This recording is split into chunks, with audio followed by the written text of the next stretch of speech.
সন্তানের মাথায় হাত রেখে দোয়াটা একবার পড়ুন। আপনার সন্তানকে আপনি যা বলবেন তাই শুনবে, আপনার বাধ্য হবে, আপনার কমান্ড মানবে, আপনার কথা শুনবে। হাজারো ফোন আমাদের কাছে আসে, হুজুর আমার সন্তানটাকে আমি এত ভালোবাসি, যা চায় তাই কিনে দিই, যা চায় তার সব চাহিদা পূরণ করার চেষ্টা করি হুজুর, এরপরও বড় বড় চোখ করে আমার দিকে তাকায়, আমার কথা শোনে না। আমার বাধ্য নয়, মা বাবা উভয়ে কিন্তু একটা সন্তানের জন্য যথেষ্ট বিরক্তি এবং কোনো কথাই শোনে না, শুধু দুষ্টু ছেলেদের সাথে ঘোরাফেরা করে, মা বাবার কথা শোনে না, পড়ায় মনোযোগ নেই, ভালো রেজাল্ট হচ্ছে না, বিভিন্ন নেশার সাথে জড়িত।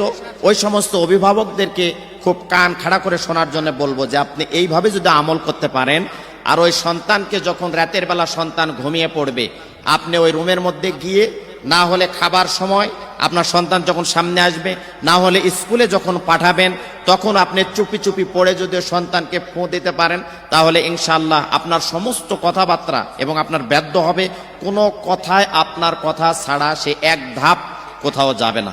আপনি যা বলবেন, যদি বলেন সারাদিন এখানে দাঁড়ায় থাকো, দাঁড়ায় থাকবে। সন্তানকে যদি বলেন নামাজে যাও, নামাজে যাবে। সন্তানকে যদি আপনি বলেন যে কোরআন তেলাওয়াত করুন, কোরআন তেলাওয়াত করবে। সন্তানকে যদি বলেন যে এই সময় তুমি প্রাইভেট করতে যাও, সন্তান প্রাইভেটে যাবে। সন্তান ভালো পড়াশোনা করবে।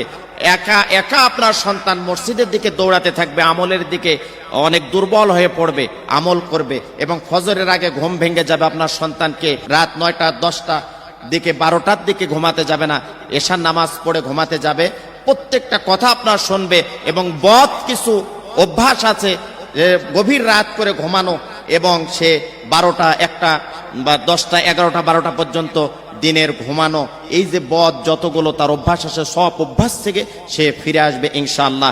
তবে বাবা মাকে একটু সতর্ক এবং বিচক্ষণতার সাথে এবং এই আমলটা করতে হবে। এই আমলটা শুধু একটা বারের জন্য মাথায় হাত রেখে, বা যদি সুযোগ না থাকে দূর থেকে আপনি ফোঁ দিয়ে চুপি চুপি ফোঁ দিবেন, ইনশাআল্লাহ কাজ হবে। আর সুযোগ যদি থাকে তাহলে মাথায় হাত রেখে আপনি সুন্দর করে এই দোয়াটা পড়ে দিবেন। তবে দোয়া পড়ার আগে অবশ্যই আপনি একবার দরুদ ইব্রাহিম পড়ে নেবেন, দরুদ শরীফ পড়ে নেবেন।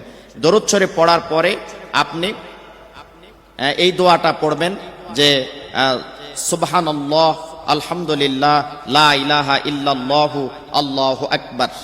এটা মাথায় হাত দিয়ে যদি পড়ার সুযোগ থাকে পড়বেন, আর না হলে সুযোগ না থাকলে দেখছেন যে আপনার সন্তান খুব চালাক, অতিরিক্ত ব্রেন বুদ্ধি রাখে, খুব টাউট, আপনি মাথায় হাত রেখে দোয়া করলে মনে করতে পারে যে আমার মা আমাকে কি দোয়া করতেছে বা কি করতেছে।